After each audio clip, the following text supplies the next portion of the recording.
Hello friends, ಹೇಗಿದ್ದೀರಾ ಎಲ್ಲರೂ? Welcome to my cooking channel ಮನೆ ರುಚಿ ಮೈಸೂರು. ಎಲ್ಲರೂ ತುಂಬ ಚೆನ್ನಾಗಿದ್ದೀರಾ ಅಂದ್ಕೊಂಡಿದ್ದೀನಿ. ನಾವು ಚೆನ್ನಾಗಿದ್ದೀವಿ. ನೋಡಿ ಬನ್ನಿ, ಇವತ್ತು ಈಸಿಯಾಗಿ ಕ್ವಿಕ್ಕಾಗಿ ಒಂದು ಚಟ್ನಿ ತೊಗೊಂಬಂದಿದ್ದೀನಿ. ಒಂದೇ ಥರ ಚಟ್ನಿ ತಿಂದು ತಿಂದು ಬೋರ್ ಆದರೆ ಈ ಥರ ಒಂದು ಚಟ್ನಿ ಮಾಡ್ಕೊತೀನಿ. ಇದು ಕಡಲೆ ಬೀಜದ ಚಟ್ನಿ. ರೊಟ್ಟಿಗೆ, ಬಿಸಿ ಬಿಸಿ ಅನ್ನಕ್ಕೆ, ಚಪಾತಿಗೆ, ಇಡ್ಲಿಗೆ, ದೋಸೆಗೆ ತುಂಬ ಚೆನ್ನಾಗಿರುತ್ತೆ. ಒಳ್ಳೆ ಕಾಂಬಿನೇಷನು. ಈಸಿಯಾಗಿ ಮನೆಗಿರೋದೆಲ್ಲ ಹಾಕ್ಕೊಂಡು ಚಟ್ನಿ ಮಾಡ್ಬೋದು. ನೋಡೋಣ ಬನ್ನಿ ಏನೆಲ್ಲ ಸಾಮಗ್ರಿಗಳು ಬೇಕಂತ. ನೋಡಿ, ಈಗ ಫಸ್ಟಿಗೆ ನಾವು ಕಡಲೆ ಬೀಜ ತೊಗೊಂಡಿದ್ದೀನಿ. ಹುರಿದಿಲ್ಲ, ಏನು ಹುರ್ಕೋಬೇಕು. ಹಸಿಮೆಣ್ಸಿನ್ಕಾಯಿ ಸ್ವಲ್ಪ ಖಾರ ಖಾರ ಇರಬೇಕಲ್ಲ, ಜಾಸ್ತಿ ಹಸಿಮೆಣ್ಸಿನ್ಕಾಯಿ ತೊಗೊಳ್ಳಿ. ನಿಮ್ಗೆ ರುಚಿಗೆ ತಕ್ಕಷ್ಟು ತೊಗೊಳ್ಳಿ. ಯಾಕಂದರೆ ನೀವು ಖಾರಕ್ಕೆ ಜಾಸ್ತಿ ತಿಂದರೆ ಜಾಸ್ತಿ ತೊಗೊಳ್ಳಿ, ಕಮ್ಮಿ ತಿಂದರೆ ಕಮ್ಮಿ ತೊಗೊಳ್ಳಿ. ನೋಡಿ, ಕಡಲೆ ಬೀಜ ತೊಗೊಂಡಿದ್ದೀನಿ, ಹಸಿಮೆಣ್ಸಿನ್ಕಾಯಿ, ಶುಂಠಿ, ಬೆಳ್ಳುಳ್ಳಿ ಮತ್ತು ಕರಿಬೇವು, ಕೊತ್ತಂಬರಿ, ಪುದೀನ, ಸ್ವಲ್ಪ ಕಡಲೆಪಪ್ಪು, ಪುಟಾಣಿ ಅಂತಾರಲ್ಲ ತೊಗೊಂಡಿದ್ದೀನಿ, ಬೆಲ್ಲ, ಹುಣಸೆಹಣ್ಣು, ಜೀರಿಗೆ. ಒಗ್ಗರಣೆಗೆ ಜೀರಿಗೆ, ಸಾಸಿವೆ, ಕಡಲೆಬೇಳೆ, ಉದ್ದಿನಬೇಳೆ, ಕೆಂಪು ಮೆಣಸಿನ್ಕಾಯಿ ಮತ್ತು ಕರಿಬೇವು ತೊಗೊಂಡಿದ್ದೀನಿ. ನೋಡಿ, ಚೆನ್ನಾಗಿ ಕಡಲೆ ಬೀಜನ ಹುರ್ಕೋಬೇಕು ಫ್ರೆಂಡ್ಸು. ಚೆನ್ನಾಗಿ ಹೊಟ್ಟೆ ಹೊಡೆಯುವಾಗ ಕಲರ್ ಚೇಂಜ್ ಆಗಬೇಕು, ಹೊಟ್ಟೆ ಹೊಡೆದಿರಬೇಕು. ಚೆನ್ನಾಗಿ ಹುರ್ಕೊಳ್ಳಿ, ಅಂದರೆ ಹಸಿ ಹಸಿಯಾಗಿದ್ದರೆ ಚಟ್ನಿ ಒಗುರೊಗುರಾಗುತ್ತೆ, ಟೇಸ್ಟಿಯಾಗಿರಲ್ಲ.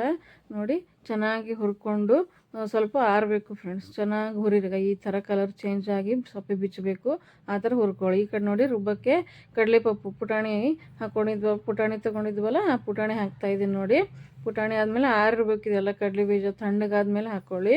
ಅದಕ್ಕೆ ನೋಡಿ, ಈಗ ನಾನು ಹಸಿಮೆಣ್ಸಿನ್ಕಾಯಿನ ಪೀಸ್ ಮಾಡಿ ಹಾಕೋತಾ ಇದ್ದೀನಿ. ಹಾಗೆ ಹಾಕಿದ್ರೆ ಚೆನ್ನಾಗಿ ನುಣ್ಣಗಾಗಲ್ಲ, ಅದಕ್ಕೆ ಪೀಸ್ ಮಾಡಿ ಹಾಕೋತಾ ಇದ್ದೀನಿ. ಅದಕ್ಕೆ ಸ್ವಲ್ಪ ಹುಣಸೆಹಣ್ಣು, ಬೆಲ್ಲ, ಜೀರಿಗೆ, ಶುಂಠಿ, ಬೆಳ್ಳುಳ್ಳಿ ನಿಮಗೆಲ್ಲ ರುಚಿಗೆ ತಕ್ಕಷ್ಟು ಹಾಕ್ಕೊಳ್ಳಿ. ಇದೇ ಥರ ಮಾಡಿ ನಾನು ಏನೇನು ಹಾಕಿದ್ದೀನಿ ನೋಡಿ, ಅದೆಲ್ಲ ಹಾಕಿ ಮಾಡಿ. ತುಂಬ ರುಚಿಯಾಗಿರುತ್ತೆ ಮತ್ತು ಘಮ ಅಂತೂ ತುಂಬ ಚೆನ್ನಾಗಿರುತ್ತೆ. ತುಂಬ ಒಳ್ಳೆ ಸ್ಮೆಲ್ ಬರುತ್ತೆ, ತುಂಬ ಟೇಸ್ಟಿ ಕೂಡ. ಒಳ್ಳೆ ಬಾತಿಗೆ ಮತ್ತು ಅವಲಕ್ಕಿಗೆಲ್ಲ ಸೈಡಿಗೆ ಚಟ್ನಿ ಹಾಕ್ಕೊಂಡು ತಿಂತಾರಲ್ಲ, ತುಂಬ ಚೆನ್ನಾಗಿರುತ್ತೆ. ಇದೆಲ್ಲ ಬಾತಿಗೂ ಚೆನ್ನಾಗಿರುತ್ತೆ ಮತ್ತು ದೋಸೆಗೆ ಚಟ್ನಿ ಹಾಕ್ಕೊಂಡು ತಿನ್ನೋಕ್ಕೆ ಚೆನ್ನಾಗಿರುತ್ತೆ. ಈ ಥರ ಒಮ್ಮೆ ಮಾಡಿ ನೋಡಿ ಫ್ರೆಂಡ್ಸ್, ತುಂಬ ರುಚಿಯಾಗಿದೆ. ನಿಮ್ಮ ಮನೆಯಲ್ಲೆಲ್ಲ ಮಾಡಿ ತಿನ್ನಿಸಿ. ನಿಮ್ಮ ಮನೇಲಿ ಹೆಂಗಂತಾರೆ ಅಂತ ಕಮೆಂಟಲ್ಲಿ ತಿಳಿಸಿ ಫ್ರೆಂಡ್ಸ್. ತುಂಬ ರುಚಿಯಾಗಿರುತ್ತೆ, ಒಂದ್ಸಲ ಟ್ರೈ ಮಾಡಿ ಫ್ರೆಂಡ್ಸ್. ನೋಡಿ, ಇಷ್ಟು ನುಣ್ಣಗೆ ರುಬ್ಕೊಳ್ಳಿ. ನಿಮ್ಗೆ ಎಷ್ಟು ತೆಳುವ ಬೇಕು, ನೀವು ಹೀಗೆ ಗಟ್ಟಿನೂ ಇಟ್ಕೋಬೋದು.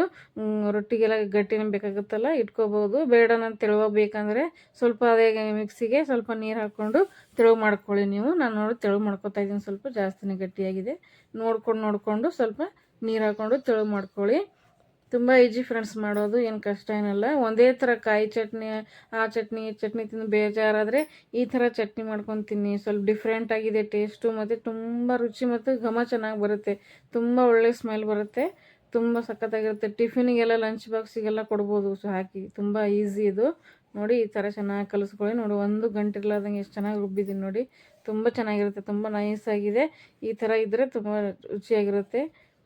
ಈಗ ನೋಡಿ, ಈ ಕಡೆ ಒಗ್ಗರಣೆ ಪಾತ್ರೆ ಇಟ್ಟಿದ್ದೀನಿ. ನೋಡಿ, ಎಣ್ಣೆ ಕಾದ್ಮೇಲೆ ಜೀರಿಗೆ, ಸಾಸಿವೆ ಹಾಕೋತಾ ಇದ್ದೀನಿ. ಚಟಪಟ ಅಂತ ಸಿಡಿಬೇಕು.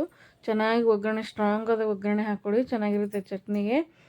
ಚಟಪಟ ಸಿಡಿದ ಮೇಲೆ ಅದಕ್ಕೆ ಕಡಲೆಬೇಳೆ, ಉದ್ದಿನಬೇಳೆ ಹಾಕೋತಾ ಇದ್ದೀನಿ. ನೋಡಿ ಫ್ರೆಂಡ್ಸ್, ಕಡಲೆಬೇಳೆ, ಉದ್ದಿನಬೇಳೆ ಹಾಕೋತಾ ಇದ್ದೀನಿ. ಅದೆಲ್ಲ ಕಲರ್ ಚೇಂಜ್ ಆಗಬೇಕು, ಚೆನ್ನಾಗಿ ಹುರ್ಕೊಳ್ಳಿ. ಸ್ವಲ್ಪ ಕಲರ್ ಬ್ರೌನ್ ಆದಮೇಲೆ ಅದಕ್ಕೆ ಕರಿಬೇವು ಮತ್ತು ಕೆಂಪು ಮೆಣಸಿನ್ಕಾಯಿ ಇಟ್ಟಿದ್ವಲ್ಲ, ಅದು ಹಾಕೋಬೇಕು. ಚೆನ್ನಾಗಿ ಸಿಡಿಬೇಕು ಫ್ರೆಂಡ್ಸ್. ಅಷ್ಟು ಚೆನ್ನಾಗಿ ಸ್ಟ್ರಾಂಗ್ ಒಗ್ಗರಣೆ ಹಾಕ್ಕೊಂಡ್ರೆ ತುಂಬ ಚೆನ್ನಾಗಿರುತ್ತೆ. ಸ್ವಲ್ಪ ಹಿಂಗೆ ಹಾಕೋತಾ ಇದ್ದೀನಿ. ನೀವು ಹಿಂಗೆ ಬೇಕಾದರೆ ಹಾಕೋಬೋದು, ನಿಮ್ಗೆ ಇಷ್ಟ ಇಲ್ಲ ಫ್ಲೇವರ್ ಅಂದರೆ ಬಿಡ್ಬೋದು. ನಾನು ಹಿಂಗು ಸ್ವಲ್ಪ ಹಾಕೋತಾ ಇದ್ದೀನಿ. ನೋಡಿ, ಕರಿಬೇವು ಹಾಕ್ತಾಯಿದ್ದೀನಿ, ಸ್ವಲ್ಪ ಹಿಂಗು ಹಾಕಿ ಒಗ್ಗರಣೆ ಆಯಿತು ನೋಡಿ ಫ್ರೆಂಡ್ಸ್. ತುಂಬ ಚೆನ್ನಾಗಿರುತ್ತೆ, ಮಾಡಿ ನೋಡಿ ಫ್ರೆಂಡ್ಸ್. ಇನ್ನೂ ಯಾರೆಲ್ಲ ಸಬ್ಸ್ಕ್ರೈಬ್ ಆಗಿಲ್ಲ, ಪ್ಲೀಸ್ ಸಬ್ಸ್ಕ್ರೈಬ್ ಮಾಡ್ಕೊಂಡು ನೋಡಿ. ಹಾಗೆ ನೋಡ್ಬಿಡಿ ಫ್ರೆಂಡ್ಸ್, ಸ್ಕಿಪ್ ಮಾಡಿದೆ ನೋಡಿ, ತುಂಬ ಹೆಲ್ಪ್ ಆಗುತ್ತೆ. ಈಗೆಲ್ಲ ಹೇಗೆ ಬರ್ತಾಯಿದೆ ನನ್ನ ಚಾನಲ್ಲು, ಮತ್ತು ಹೇಗೆ ಬರ್ತಾಯಿದೆ ವಿಡಿಯೋ ಅಂತ ಕಮೆಂಟಲ್ಲಿ ತಿಳಿಸಿ ಫ್ರೆಂಡ್ಸ್.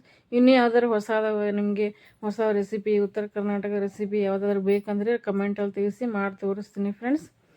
ಈ ವಿಡಿಯೋ ನಿಮಗೆ ಇಷ್ಟ ಆದರೆ ಒಂದು ಲೈಕ್ ಕೊಡಿ, ಮತ್ತು ಸಬ್ಸ್ಕ್ರೈಬ್ ಮಾಡ್ಕೊಂಡು ನೋಡಿ, ಶೇರ್ ಮಾಡಿ. ನಿಮ್ಮ ಫ್ಯಾಮಿಲಿ ಫ್ರೆಂಡ್ಸಿಗೆಲ್ಲ ಯೂಸ್ ಆಗುತ್ತೆ. ನಾನೇನು ಜಾಸ್ತಿ ಹಾರ್ಡ್ ಇರೋದು ವಿಡಿಯೋ ಅಂತೂ ಮಾಡುತ್ತಿಲ್ಲ, ತುಂಬ ಈಸಿಯಾಗಿರೋದು ಮನೇಲಿರೋ ವಸ್ತುಗಳು ಬಳಸ್ಕೊಂಡು ರೆಸಿಪಿಗಳು ತೋರಿಸ್ತಾ ಇದ್ದೀನಿ.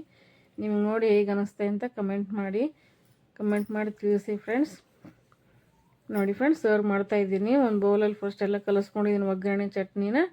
ನೋಡಿ, ಸರ್ವ್ ಮಾಡ್ತಾಯಿದ್ದೀನಿ. ತುಂಬ ನೈಸಾಗಿ, ತುಂಬ ಕ್ರೀಮಿಯಾಗಿರುತ್ತೆ, ತುಂಬ ಚೆನ್ನಾಗಿರುತ್ತೆ friends.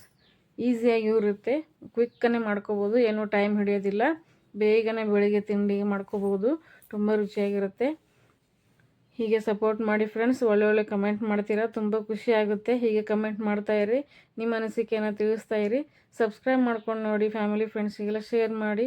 Thank you for watching friends.